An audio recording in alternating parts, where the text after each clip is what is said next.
شما دی 96 رو دارید، بعدش واقعا نیاز احساس میشه که این گفتمان ملی که از آبان 95 در داخل ایران واقعا انعکاس پیدا کرد، گفتمان ملی، گفتمان پادشاهی خواهی، گفتمان ایرانگرایانه، این نیاز به یک تشکیلات داره، نیاز به یک صدا داره. از دل این صدا فرشگرد در میاد، یک گروهی در میاد ادعای مبارزه، ادعای اینو میکنه که من شبکه‌ای هستم برای براندازی جمهوری اسلامی. شاهزاده گرانقدر مثل تمام موارد گذشته از این گروه هم حمایت تمام قد میکنند و اینها. از ته فرشگرد چی در میاد؟ طرحهایی که برای مبارزه با جمهوری اسلامی داشتن الان که نگاه میکنه خنده‌دار، تمسخرآمیزه، قاشق زنی، نمیدونم میدان میلیونی.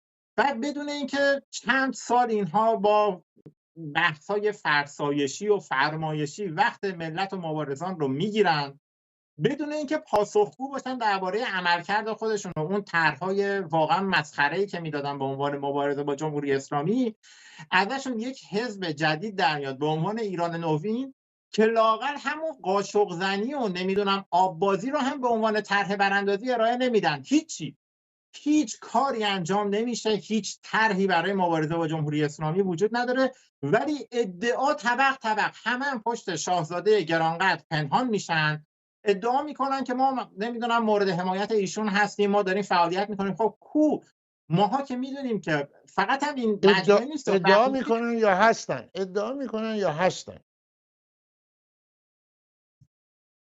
نه واقعا کاری انجام نمیشه متاسفانه. حالا در مواردی هم شاهد بودیم دیگه که اصلا علنی چت هاشون منتشر میشد که میگفتن که واقعا ما باید اگه این نمیدونم حمایت نکنیم، اگه خودمون رو نشون ندیم که مثلا شاهزاده پشت ما هست یا ما پشت شاهزاده هستیم، که مردم ایران نمیدونم به ما اقبالی نشون نمیدن و اینها. متاسفانه از این سوء استفاده ها، از این سوء نیت ها فراوون وجود داره. فقط هم در این گروه ها نیستن، در گروه های دیگه هم وجود دارن و واقعا تا وقتی که این بساط کاسبی به جای مبارزه با جمهوری اسلامی وجود داشته باشه، به جای مبارزه واقعا پاک باخته و واقعی با جمهوری اسلامی وجود داشته باشه، متاسفانه وضعیت تغییر نمیکنه.